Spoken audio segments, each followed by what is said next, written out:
ওকে, এখন এইখানে আমাদের যেটা জানতে হবে সবচেয়ে ইম্পর্টেন্ট এটা হচ্ছে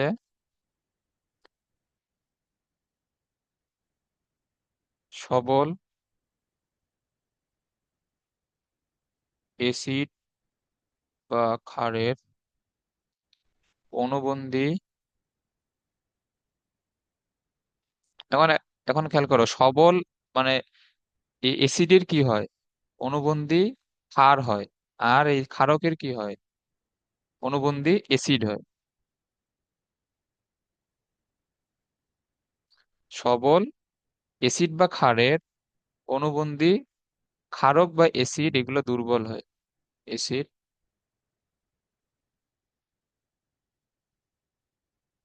দুর্বল হয়, এবং উল্টাটাও কিন্তু সত্য, যে দুর্বল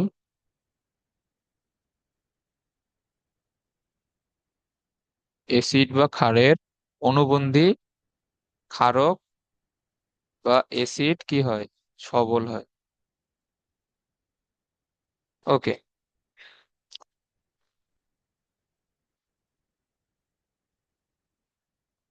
এটা দ্বারা এই যে এটা বোঝায় আসলে, যেমন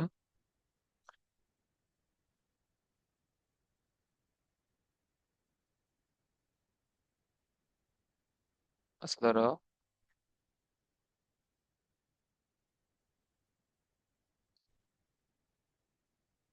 হ্যাঁ এখন এই যে H2CO3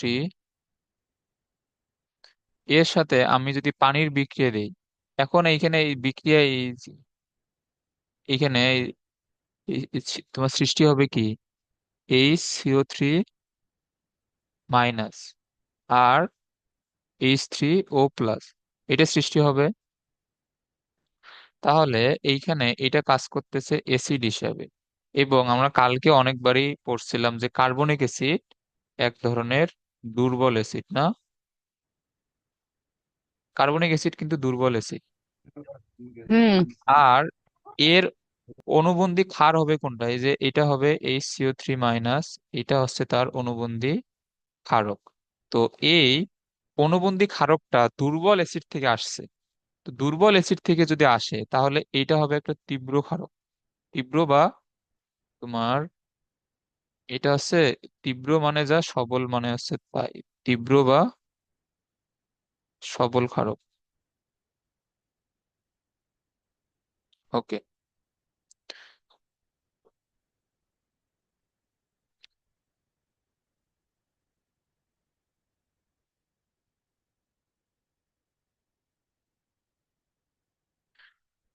তাহলে H2S4 এর সাথে তুমি যদি সেম, ধরো যে এখন আমি যদি NH3 এর বিক্রিয়া দিই, তাহলে এখানে কি হবে? H2SO4 থেকে HSO4 মাইনাস আর NH3 একটা প্রোটন গ্রহণ করে NH4 প্লাস, এরকম হবে। তো HSO4 এটা তো সবল অ্যাসিড, আমরা তো জানি। আর এই অ্যাসিডের অনুবন্ধী ক্ষারক হচ্ছে এটা। এটা এই কি হবে বলতো? তখন এটা হয়ে যাবে দুর্বল ক্ষার।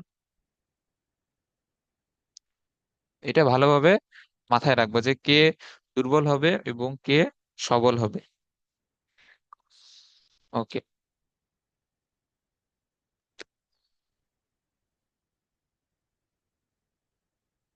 আচ্ছা এখন এর রিজনটা হচ্ছে যে,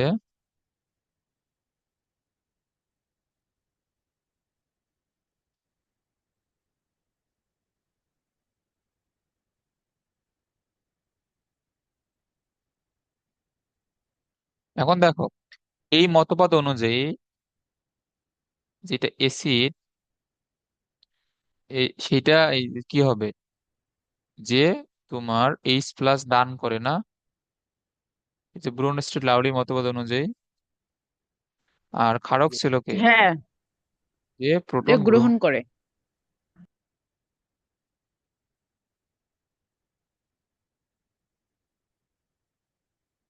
ওকে, এখন অ্যাসিড এবং ক্ষারকের তীব্রতা বা কে সবল কে দুর্বল এটা নির্ভর করতেছে কে কত দ্রুত এসিড ত্যাগ করতে পারে, বা সরি এসিড না, যে এসিডটা যত দ্রুত এইচ প্লাস দান করতে পারবে বা যার এইচ প্লাস দানের প্রবণতা বেশি সে তত তীব্র অ্যাসিড, আর যার এইচ প্লাস গ্রহণের প্রবণতা বেশি সে তত তীব্র ক্ষারক।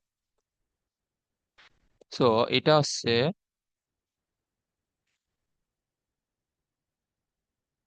এইচ প্লাস দান বা গ্রহণের প্রবণতার উপর তাহলে কি ডিপেন্ড করতেছে? অ্যাসিড দান করলে অ্যাসিড বা গ্রহণ করলে ক্ষারক, এদের তীব্রতা নির্ভর করতেছে। তীব্রতা বলতে কে সবল হবে অথবা কে দুর্বল হবে। এই লাইনটা এইখানে আমি অনেক বাংলা লেখা লিখলাম না, কারণ এখানে লিখলে অনেক কিছুই লিখতে হবে, যে যত দ্রুত এইচ প্লাস দান করতে পারে সে তত তীব্র অ্যাসিড, যে যত দ্রুত এইচ প্লাস গ্রহণ করতে পারে সে তত তীব্র ক্ষার, আর আস্তে গ্রহণ করলে দুর্বল অ্যাসিড, বা সরি আস্তে দান করলে দুর্বল অ্যাসিড, বা তোমার ধীরে ধীরে গ্রহণ করলে দুর্বল ক্ষার। এত কিছু লেখা লাগবে না, জাস্ট এই লাইনটা মনে রাখলেই হবে। এখন আমি এখানে সমানুপাতিক চিহ্ন দিয়ে দিয়েছি, তাহলে সমানুপাতিক চিহ্ন দ্বারা তোমার এখানে কি বোঝাচ্ছে, তাহলে তোমার এই তীব্রতাটা কার উপরে ডিপেন্ডেন্ট? তোমার এই প্রবণতার উপরে ডিপেন্ডেন্ট। এইচ প্লাস যে যত দানের প্রবণতা দেখাবে সে তত তীব্র বা সবল। ওকে, এখন এখানে সমস্যাটা যেটা হয়,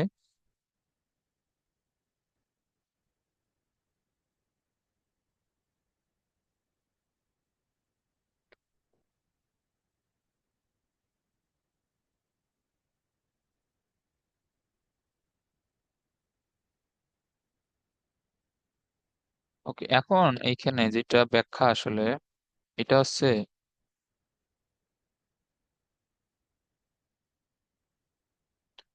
সবল অ্যাসিড গুলোর অণুবন্ধী ক্ষারক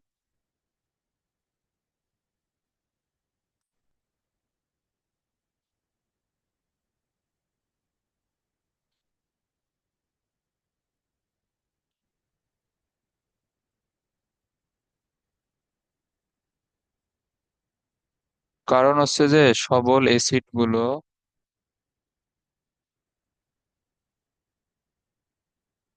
দ্রুত প্রোটন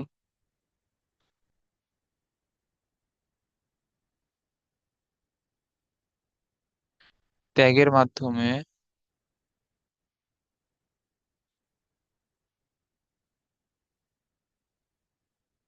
যে অণুবন্ধী ক্ষারক সৃষ্টি করে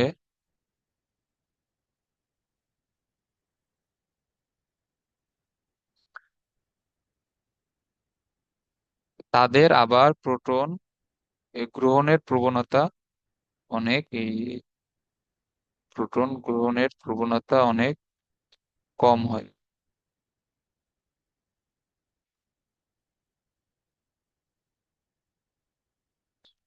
মানে এই যে যেমন আমি একটা যে এখানে বিক্রিয়া লিখলাম, এই যে সেকেন্ড বিক্রিয়াটা খেয়াল করো, H2SO4 থেকে যখন HSO4 মাইনাস সৃষ্টি হয়েছে তখন H2SO4 কিন্তু যেহেতু সবল অ্যাসিডে খুবই তাড়াতাড়ি প্রোটন ছেড়ে দিয়ে কিন্তু একটা অণুবন্ধী ক্ষার সৃষ্টি এই যে করে, কিন্তু কিন্তু পরবর্তীতে এইচ এস ও ফোর আবার মানে H2SO4 যত দ্রুত প্রোটনটা ছেড়ে দিছে H2SO4 মাইনাস তত দ্রুত ওই প্রোটনটা আবার রিসিভ করে না। বুঝছো এটা? তো হ্যাঁ, বুঝছি। এখন যেহেতু এই যে অণুবন্ধী ক্ষারটা অনেক দ্রুত প্রোটন গ্রহণ যে করবে না, তাহলে এর তো প্রোটন গ্রহণের প্রবণতা কম, তাহলে এটা তখন এটা হয়ে যাবে, কি হয়ে যাবে? দুর্বল ক্ষার হয়ে যাবে। এবং সিমিলারলি আবার তুমি চাইলে এই ব্যাখ্যা দিয়ে 4 ধরনের ব্যাখ্যা লেখা যায়। আমি এটা এই- এটা বলি, এখন যদি তোমাকে H2CO3 ক্ষেত্রে ব্যাখ্যাটা লিখতে বলে, এখন তুমি ব্যাখ্যাটা এই যে কিভাবে লিখবা? H2CO3 এর জন্য দুর্বল অ্যাসিড গুলোর অণুবন্ধী ক্ষারক সবল হয়, কারণ দুর্বল অ্যাসিড গুলো দুর্বল অ্যাসিড গুলোর প্রোটন ত্যাগের প্রবণতা কম, এবং এরা তোমার প্রোটন ত্যাগের মাধ্যমে যে অনুবন্ধী ক্ষারক গুলো সৃষ্টি করে, তাদের প্রোটন গ্রহণের প্রবণতা অনেক বেশি হয়। বুঝছো যে এটা কিভাবে চেঞ্জ করে লিখতে হবে? হ্যাঁ, বুঝছি। ওকে। তো এখন তোমার এখানে যাই আসুক, কিন্তু একটা একটা ব্যাখ্যা দিয়ে কিন্তু চারটা ব্যাখ্যা লেখা যায়। আচ্ছা, এখন যদি আমি তোমাকে একটা ক্ষারক দিয়ে যদি লিখতে বলে,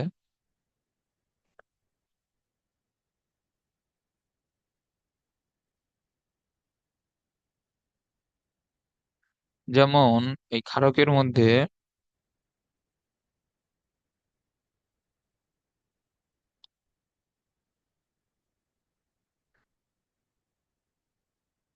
এই যে ধরো যে Cl-, এইখান থেকে H3O+, তাহলে এখানে Cl- হাইড্রোজেনটা গ্রহণ করবে, এটা হাইড্রোজেন ত্যাগ করবে। তাহলে এখানে এই যে ক্ষারক কোনটা,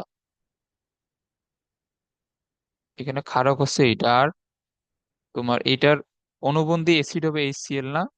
আর এটা যেহেতু হাইড্রোজেনটা ছেড়ে দিছে, এটা হবে অ্যাসিড। আর এর যেটা অনুবন্ধী ক্ষার, এটা হবে H2O। এটা তো বুঝছো আশা করি। ওকে।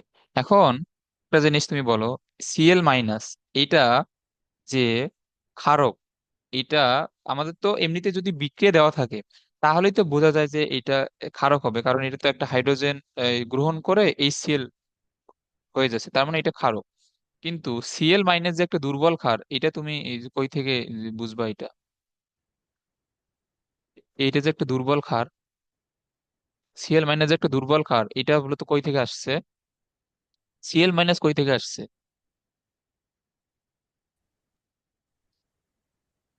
ঠিক আছে। না না, নাকি Cl- সব। আসছে HCl থেকে। একটা হাইড্রোজেন ছেড়ে দিয়ে Cl- তো হয়েছে না? এখন দেখো HCl তো সবল অ্যাসিড, তো সবল অ্যাসিড থেকে এর যে অনুবন্ধী ক্ষারটা সৃষ্টি হয়েছে Cl-, এটা কি হবে? এটা দুর্বল হবে না এটা? হ্যাঁ। ওকে। তো দেখো Cl- যে দুর্বল ক্ষারক, সো এই যে দুর্বল ক্ষারক থেকে যে HCl একটা অ্যাসিড সৃষ্টি হয়েছে, তাহলে এটা কি হবে, সবল হবে না? হুম। ওকে। তো এখন এই একটা ব্যাখ্যা দিয়ে এটার জন্য কিন্তু ব্যাখ্যাটা লেখা যায়। আচ্ছা, এখন এগুলা আশা করি এগুলা লিখতে পারবা। এটা কি হবে? এটা হবে দুর্বল ক্ষারকগুলোর অনুবন্ধী অ্যাসিড সবল হয়।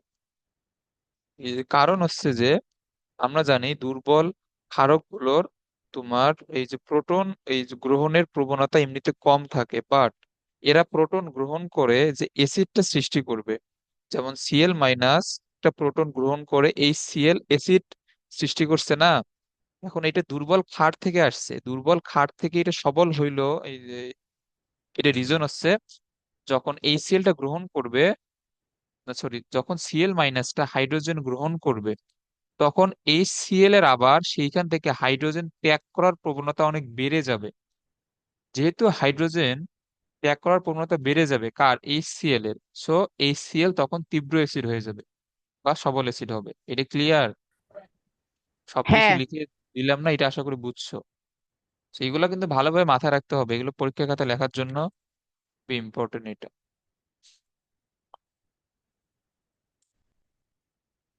আচ্ছা ধরো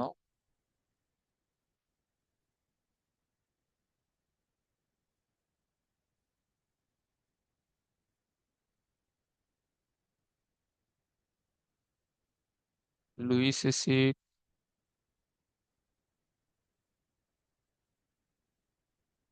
আচ্ছা, আমরা এখন পর্যন্ত যেগুলো শিখলাম সেইগুলোর অ্যান্সার দাও জাস্ট।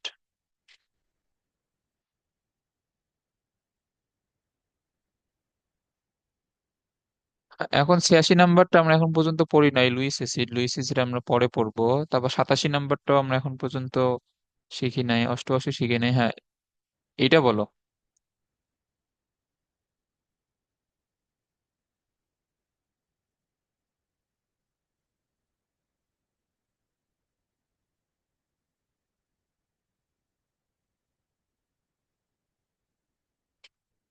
এটা বলো।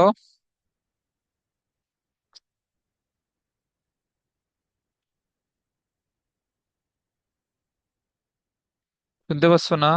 ওয়াইফাই মেবি চলে গেছিল একবার। এখন শোনা যায়। হ্যাঁ হ্যাঁ, এটা বলো। 79 নাম্বারটা বলো। সরি, 89। কেনো টু মাইনাস এর অনুবন্ধী অ্যাসিড হবে কোনটা?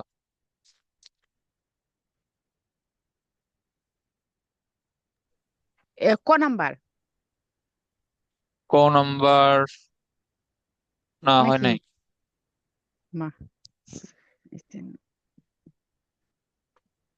ও, আহ, গ নাম্বার না না, তো। তাও হয় নাই। তে, এই যে দেখো, আমি বলি, এই যে এটা NO2 মাইনাস দেওয়া না। তো এখন এইখানে তোমাকে বের করতে বলছে কনজুগেট বা অনুবন্ধী অ্যাসিড। তো এর যেহেতু অনুবন্ধী অ্যাসিড বের করতে বলছে, তাহলে এইটা কি বলতো? এটা কি? NO2 মাইনাস এটা কি? এটা তো ইয়ে খারো। হ্যাঁ, এটা হবে ক্ষারক। তো একটা ক্ষারক থেকে আমার অ্যাসিড বের করতে বলছে। তো ক্ষারক থেকে আমি অ্যাসিড পাবো এই যে কিভাবে? একটা একটা প্রোটন প্রোটন গ্রহণ গ্রহণ করলে না। করবে। ওকে। হুম। তো এখন এর চার্জ কত? -1 না? এর এই যে টোটাল চার্জ -1। একটা প্রোটন হুম। যে এ যদি গ্রহণ করে, তাহলে এটা কি হবে? HNO2 হবে। এর আর কি কোনো চার্জ থাকবে? আর কোনো না। চার্জ থাকবে না, কিন্তু এটা শুধুমাত্র HNO2 হবে। NO2 মাইনাস কিন্তু হবে না। এই যে দেখো, গ নম্বরে কিন্তু মাইনাস চিহ্ন আছে। তো এটা কিন্তু এটা হবে না। যদি 2 মাইনাস থাকতো, তাহলে একটা প্রোটন গ্রহণ করার পর একটা মাইনাস সাইন এই যে কমে যাইতো, তখন 1 মাইনাস হইতো। আর যেহেতু একটাই মাইনাস আছে, সেহেতু অ্যান্সার হবে খ নম্বর। এটা বুঝছো? হ্যাঁ, বুঝছি। ওকে, এরপরে 91 নাম্বারটা বলো।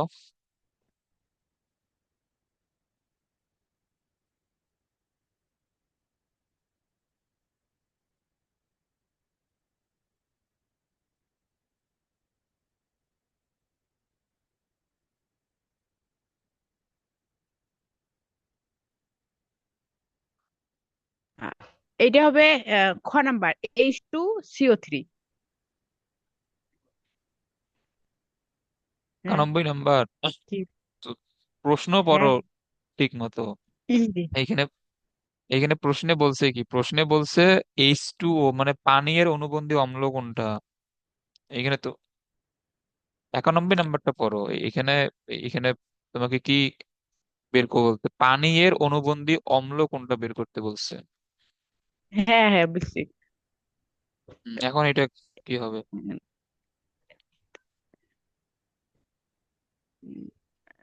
H3O+। H3O+। এখন এত আস্তে বললে তো হবে না, আস্তে বলতেছো মানে তোমার মধ্যে কনফিউশন আছে। দেখো, H2O+, এইখান থেকে তোমাকে বের করতে বলছে অনুবন্ধী অম্ল বা কনজুগেট অ্যাসিড। এই এই টাইপ থেকে একটা MCQ মাস্ট আসবে কিন্তু এক্সামে, কোনো মিস যাবে না। এটা খুবই ভালোভাবে কনফিডেন্টলি অ্যান্সার করতে হবে। দেখো, তোমাকে যেহেতু অনুবন্ধী অম্ল বা কনজুগেট অ্যাসিড বের করতে বলছে, তাহলে H2O+ এখানে কি হিসেবে কাজ করতেছে? খারো। হ্যাঁ, H2O+ কাজ করতেছে ক্ষারক হিসেবে।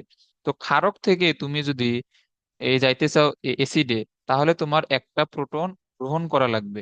সো একটা প্রোটন গ্রহণ করলে এটা কি হয়ে যাবে? H3O+।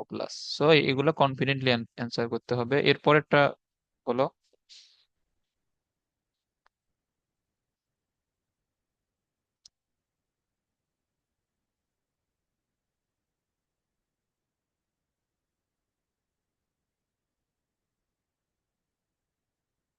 এখন বলছে অনুবন্ধী অম্ল জোট। তো এই বিক্রিয়ায় অণুবন্ধী অম্ল কোনটা বলতো? এই 93 নাম্বারের যে বিক্রিয়া আছে এইখানে অণুবন্ধী অম্ল কোনটা?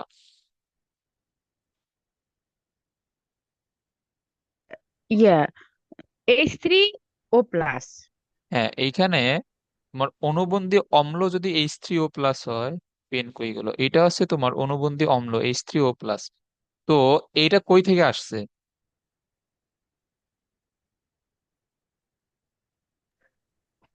মানে এর এই জোড়া আরেকটা এখানে এই বিক্রিয়ায় কোনটা জোড়া বলতে? তোমার আমি তো এই যে লিখে দিলাম না একটু আগে, অনুবন্ধী যুগল না লিখে দিলাম এই যে এইখানে অনুবন্ধী যুগল। হ্যাঁ, হ্যাঁ। তাহলে H3O+ এই কই থেকে আসছে? H2O। H2O থেকে। তাহলে এটার এরা হচ্ছে অনুবন্ধী অম্ল জোড়, তাহলে এখানে অ্যান্সার হবে কোনটা? অ্যান্সার হবে গ নম্বর। এটা বুঝছো? হ্যাঁ, ওকে, এরপরটা বলো।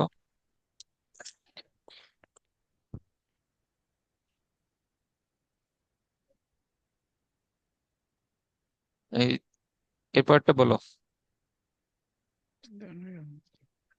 H- আহ,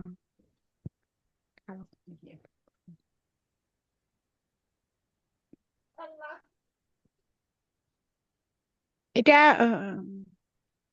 এটা তো সহজ। HCO3 মানে। হ্যাঁ, এটা HCO3 মাইনাস।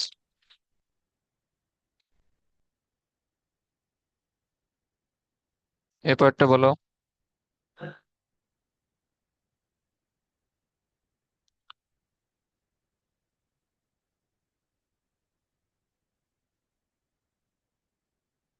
এটা হচ্ছে NH4+।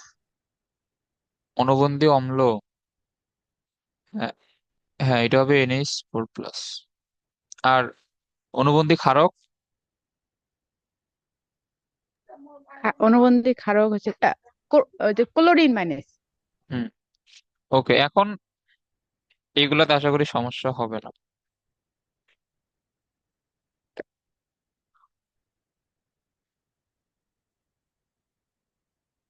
ওকে, এইগুলাতে এই টাইপ থেকে কিন্তু একটা এমসিকিউ আসবেই, আসবে মাস্ট।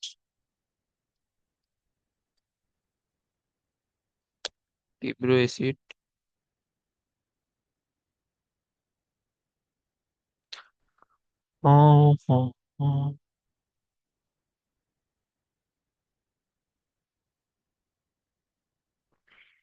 ওকে।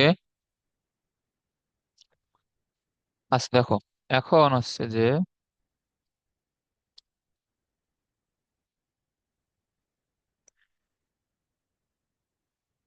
অ্যাসিড এবং ক্ষারকের শ্রেণীবিন্যাস।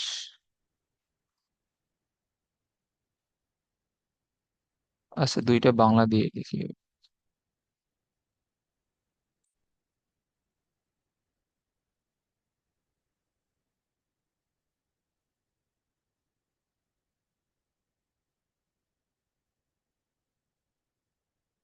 এই যে এই টাইপের এমসিকিউ তোমার কাছে যদি গাইড থাকে বা অন্য কোনো বই থাকে, ওইখানে গিয়ে দেখবা যে এই টাইপের এমসিকিউ অনেক আছে, এগুলা ওর নিজে নিজে সলভ করি হয়।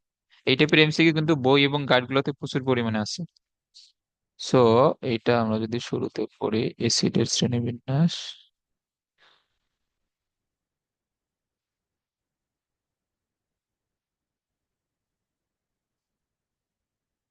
ওকে দেখো, এখন এসিডের শ্রেণীবিন্যাসের মধ্যে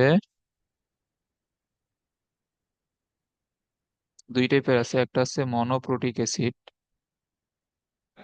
এইটার মানে বাংলা টার্মটা এইটাই আর কি, মনো এই যে প্রোটিক অম্ল বা অ্যাসিড। এখন দেখো, মনোপ্রোটিক অম্ল হচ্ছে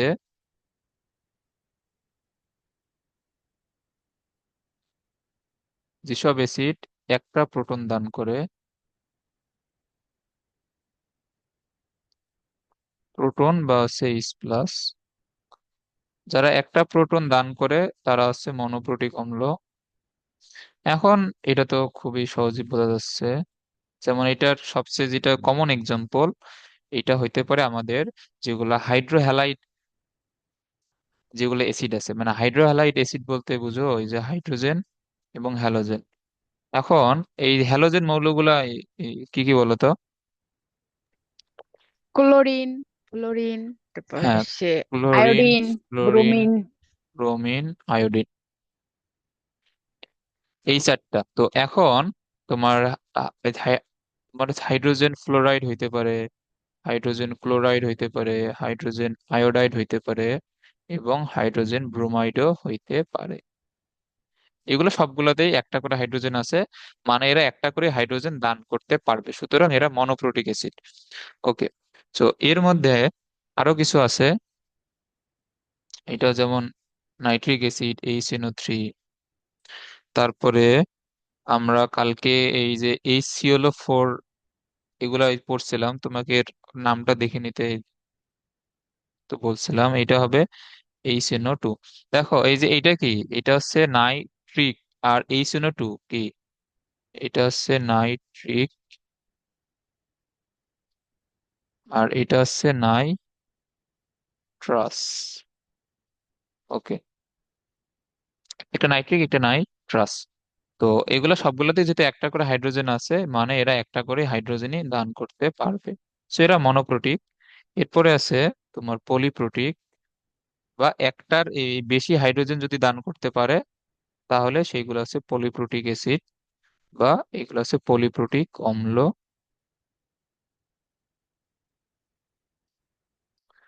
তো আমরা তো এমনিতেই যখন আমরা এগুলো পড়ি তখন হচ্ছে মনো মানে এক, ডাই মানে দুই, ট্রাই মানে তিন, তারপরে আমরা তিনের পরে সাধারণত এই পলি হিসাব করি বা অনেকগুলা, বাট এইখানে একটার বেশি হাইড্রোজেন দান করলেই আমরা সেইটাকে বলবো তোমার পলিপ্রোটিক অম্ল।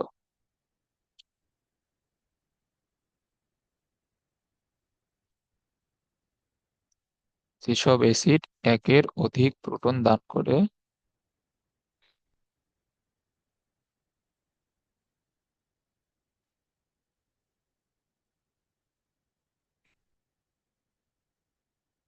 ওকে, তাহলে এইটার মধ্যে আমাদের শুরুতেই আসে কোনটা?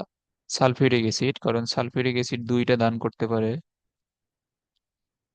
এরপরে আসে ফসফরিক অ্যাসিড H3PO4। এরপরে আসে H3PO3, এটা মেবি ফসফরাস না। আচ্ছা ওয়েট করতে আমি নামগুলা একটু চেক করে নেই। এগুলার নাম H3PO3, এটার নাম কি? এটার নাম, হ্যাঁ এটার নাম হচ্ছে ফসফরাস। আর H3PO4 থাকলে ফসফরিক, আর PO3 থাকলে ফসফরাস। যেমন এই যে তোমার H2SO4, এরও কিন্তু আরেকটা আছে, এটা কি? H2SO3, এটা কি? এটা হচ্ছে সালফিউরাস। আর SO4 থাকলে সালফিউরিক। ওকে। এরপরে এরপরে আছে কি? H2CO3, বা কার্বনিক অ্যাসিড। সো যেগুলাতে দুইটা বা এই তিনটা করে হাইড্রোজেন থাকবে, তারা যেহেতু একের অধিক হাইড্রোজেন দান করতে সক্ষম, তারা হচ্ছে পলিপ্রোটিক অ্যাসিড। ওকে।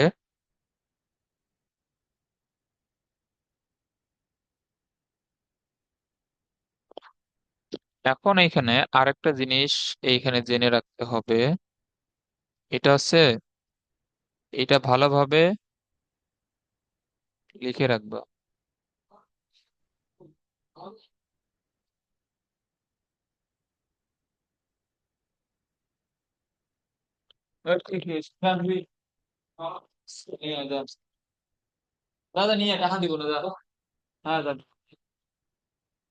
ওকে, এখন এখানে খেয়াল করো, এটা কিন্তু খুবই ইম্পর্টেন্ট। তিনটি, এগুলা আমরা ভালোভাবে জানতে পারবো যখন চ্যাপ্টার 3, ফার্স্ট পেপারে চ্যাপ্টার 3 পড়বো, তখন এইটা ভালোভাবে, তিনটা থাকলেও এটি দুইটা হাইড্রোজেন দান করতে পারে।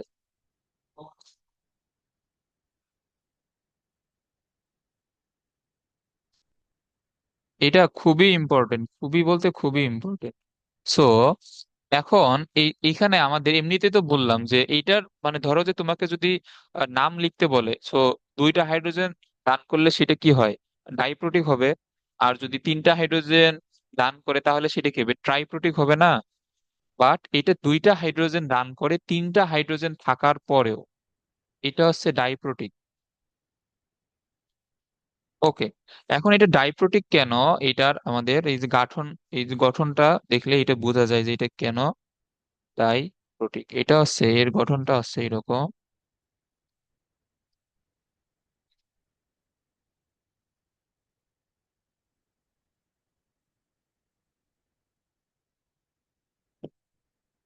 ওকে, এর এই এর গঠনটা হচ্ছে এরকম। এখন খেয়াল করো, অক্সিজেন এবং হাইড্রোজেনের মধ্যে এই দুইটা হাইড্রোজেনই কেবল সে দান করতে পারে, এই যে এই দুইটা হাইড্রোজেন। এখন এইটা কেন, তুমি কি থার্ড চ্যাপ্টার এই পড়ছো ফার্স্ট পেপারে? পড়ছি। থার্ড চ্যাপ্টারে পড়ছো তড়িৎ ঋণাত্মকতা। হ্যাঁ। অক্সিজেন এবং এই হাইড্রোজেনের মধ্যে কার তড়িৎ ঋণাত্মকতা এই যে বেশি বলো তো? অক্সিজেন। হ্যাঁ, অক্সিজেনের তড়িৎ ঋণাত্মকতা বেশি। এখন যদি অক্সিজেনের তড়িৎ ঋণাত্মকতা বেশি হয় তাহলে বন্ধন ইলেকট্রন গুলা কি হয়, অক্সিজেনের দিকে সরে আসে না। হ্যাঁ। তো এখন এই বন্ধন ইলেকট্রন যুগল অক্সিজেন নিজের তড়িৎ ঋণাত্মকতা বেশি হওয়ার জন্য নিজের দিকে টেনে নিয়ে আসে, তখন এইটা হয় ডেল্টা নেগেটিভ, এটা হয় ডেল্টা এই যে প্লাস। এগুলা আশা করি যদি ওই চ্যাপ্টার একবার হলো পড়ো তাহলে এগুলা জানার কথা।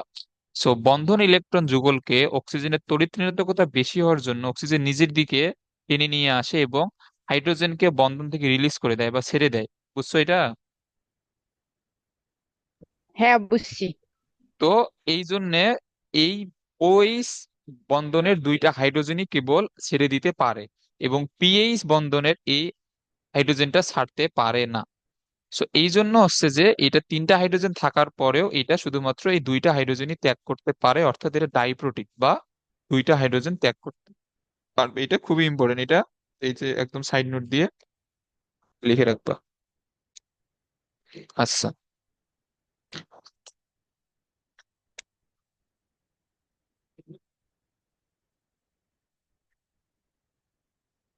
আচ্ছা, এরপরে তোমার এই ক্ষারকের শ্রেণীবিন্যাসের ক্ষেত্রেও সেম জিনিসই আছে।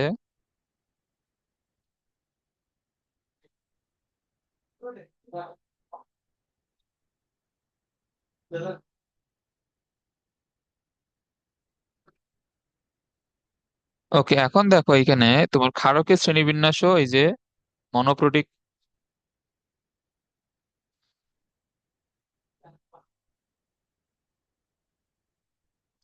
মনোপ্রোটিক ক্ষারক।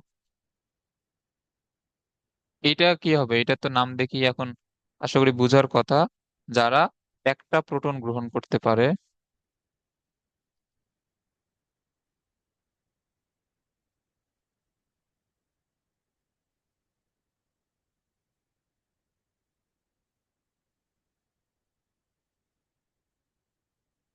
ওকে, একটা প্রোটন এই যে তোমার গ্রহণ করতে পারবে কারা কারা, একটা প্রোটন গ্রহণ করতে পারে যেমন NH3 আছে, এরপরে PH3 আছে। এই যে এই PH3 নাম কি, এটা হচ্ছে ফসফোনিয়াম আয়ন। হুম। এটা হচ্ছে H2O। এরা একটা করে তোমার এই হাইড্রোজেন গ্রহণ করতে পারে। আর একটা হচ্ছে পলিপ্রোটিক।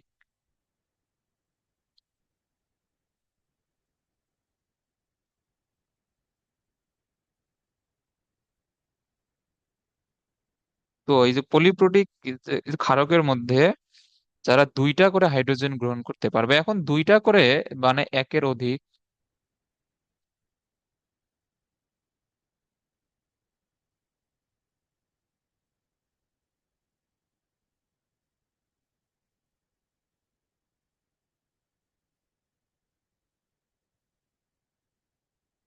এখন দেখো মনোপ্রোটিকের মধ্যে আরো বেশ কিছু এক্সাম্পল লেখা যায়, যেমন HCO3 মাইনাস। এ এ সর্বোচ্চ এই যে কয়টা প্রোটন গ্রহণ করতে পারবে, একটাই গ্রহণ করতে পারবে, কারণ এর একটা যেহেতু চলে গেছে H2CO3 থেকে, তো এ তো একটাই গ্রহণ করতে পারবে। আবার সিমিলারলি হ্যাঁ, HSO4 মাইনাস এও কিন্তু একটা প্রোটিনই গ্রহণ করতে পারবে। সো এরা কিন্তু সবগুলা তোমার মনোপ্রোটিক ক্ষারক। এখন এই যে তোমার পলিপ্রোটিকের মধ্যে এক্সাম্পল হইতে পারে, যেমন CO3 2 মাইনাস যদি হয়, তাহলে 2 মাইনাস থাকলে তোমার দুইটা প্রোটন গ্রহণ করতে পারবে, অথবা SO4 2 মাইনাস। অথবা ধরো যে এই যে H3PO3, সে যদি তিনটা প্রোটন ছেড়ে দিয়ে সে কি হবে বলো তো, PO3 3 মাইনাস হবে না? অথবা PO4 3 মাইনাসও কিন্তু হইতে পারে এই যে তোমার ফসফরিক অ্যাসিড থেকে। তো এরা কিন্তু তিনটা করে প্রোটন গ্রহণ করতে সক্ষম। বুঝছো এটা? সো এরা হচ্ছে তোমার এই পলিপ্রোটিক ক্ষারক। এইগুলো আশা করি এগুলো ক্লিয়ার। ওকে, তো আজকে সবকিছু বুঝছো? হ্যাঁ বুঝছি। ওকে, আর তুমি ওই যে ম্যাথের সৃজনশীল দুইটা ওইটার গ নম্বর গুলা সলভ করে আমাকে ছবি তুলে দিও। আর এগুলা আবারও বলতেছি, বই এবং গাইডে এই যে অণুবন্ধী অ্যাসিড এবং এই যে ক্ষারক নিয়ে অনেক এমসিকিউ দেখবে, ওগুলো নিজে সলভ করিও। আর আজকে এই পর্যন্ত থাক, আর নেক্সট দিন থেকে আবার আমরা পরিবেশ রসায়নে পড়বো, আরো পরিবেশ রসায়নে আরো কিছু টপিক। আর আর একটা ক্লাস লাগবে হয়তো শেষ করতে। আর এরপরে, হ্যাঁ, আর একটা ক্লাস না, এরপরে আবার সিওডি বিওডি আছে। সিওডি বিওডি তো 19-এও মেবি ছিল, এই যে এই পানির খরতা মাপার হ্যাঁ, জন্য ছিল। COD BOD. তো এইগুলা এইখানেও আছে। তো এইগুলা অত বেশি লাগবে না আমাদের। এসিড এবং এই যে ক্ষারক নিয়ে আরো একটা ক্লাস লাগবে, ওইটা নিলেই এই চ্যাপ্টার শেষ হয়ে যাবে। তো শুরু থেকে, যেহেতু চ্যাপ্টারটা মোটামুটি বেশ বড়, শুরু থেকে সবকিছু রিভিশন দিয়ে রাখবা আজকালের মধ্যে। এই চ্যাপ্টার কালকে হয়তো শেষ, কালকে তো হবে না, কালকে রবিবার না, কালকে অফ থাকবে, এরপরে যেদিন পড়াবো ওই দিন শেষ করে দিব, দিয়ে এরপরে আবার এই চ্যাপ্টারের এক্সাম কিন্তু নিব। আর এই চ্যাপ্টার শেষ করে তারপরে কণিক শুরু করব, তারপরে এই কণিকেরও আর এই 2-3টা ক্লাস নিলে ওইটাও শেষ হয়ে যাবে, তারপরে কিন্তু কণিকেরও এক্সাম থাকবে। সো সবকিছু এই যে ভালো মতো রিভিশন দিয়ে রাখি। তো আজকে এই পর্যন্ত থাক। আচ্ছা।